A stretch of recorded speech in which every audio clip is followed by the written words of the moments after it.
था जहाँ हर तरह के जानवर मिलजुल कर खुशी से रहते थे। इस जंगल में सभी जानवर अपने अपने ढंग से खास थे, लेकिन उनमें सबसे समझदार और चतुर माना जाता था मोर को। मोर की एक खूबी थी कि उसके पास एक गुप्त खजाना था, जिसके बारे में सभी ने सुना था पर किसी ने देखा नहीं था। सभी जानवर इस रहस्यमय खजाने के बारे में जानने के लिए उत्सुक थे। एक दिन जंगल के बड़े पुराने बरगद के पेड़ के नीचे खरगोश और बंदर बैठे थे। वे दोनों मोर के खजाने के बारे में चर्चा कर रहे थे। अरे बंदर भाई, तुम्हें पता है, खरगोश ने कहा, मोर के पास एक खजाना है जो उसकी हर मुश्किल को आसान कर देता है। मैंने सुना है कि वो खजाना बहुत खास है। बंदर की आंखें चमक उठी। वह उछलते हुए बोला, सच में? मुझे तो वो खजाना देखना है। क्या वो सोना चांदी होगा या फिर हीरे मोती?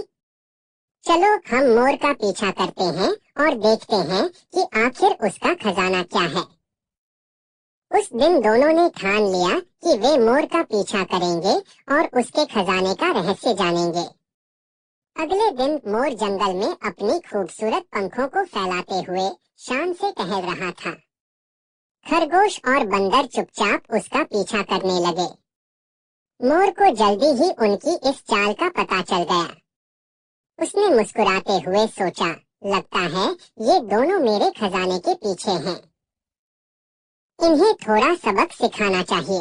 मोर उन्हें लेकर जंगल के एक पुराने पेड़ के पास पहुंच गया और वहां रुक गया।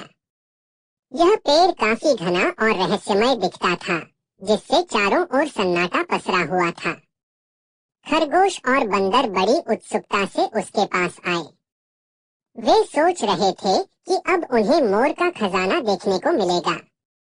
मोर ने गहरी आवाज में कहा, अगर तुम दोनों मेरा खजाना देखना चाहते हो तो पहले मुझे एक सवाल का जवाब दो। वह मुस्कुराते हुए बोला, बताओ, ऐसी कौन सी चीज है जिसे हम पाते हैं, वो दिखती नहीं पर बिना उसके कुछ चलता नहीं।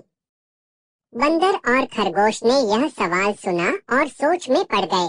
बंदर ने सर खुजलाते हुए कहा, अरे ये तो बहुत मुश्किल है, कहीं खजाना खो ना बैठे। खरगोश ने थोड़ी देर सोचा और फिर उसकी आंखें चमक उठी। उसने गर्व से कहा, मुझे लगता है इसका जवाब ज्ञान है। हाँ, ज्ञान। मोर ने सिर हिलाया और प्रसन्न होकर बोला, बिल्कुल सही, यही मेरा खजाना है, ज्ञान। यह खजाना मेरे हर काम को आसान कर देता है और मुझे हर मुश्किल में रास्ता दिखाता है। इसके बाद मोर ने सभी जानवरों को एकत्र किया और अपने खजाने के बारे में बताया। उसने समझाया कि असली खजाना सोना या चांदी नहीं होता, बल्कि वह ज्ञान होता है जो हमें जीवन में सही रास्ता दिखाता है और मुश्किलों का सामना करने की ताकत देता है। मोर ने धीरे धीरे सभी जानवरों को यह सिखाया कि ज्ञान और समझ ही असली खजाना है। उन्होंने समझाया, असली खजाना वह है जिसे हम बांटते हैं तो वह और बढ़ता है। शिक्षा और समझ ही हमारी सबसे बड़ी पूंजी है। सभी जानवर मोर की बातों से प्रभावित हुए और तालियां बजाने लगे।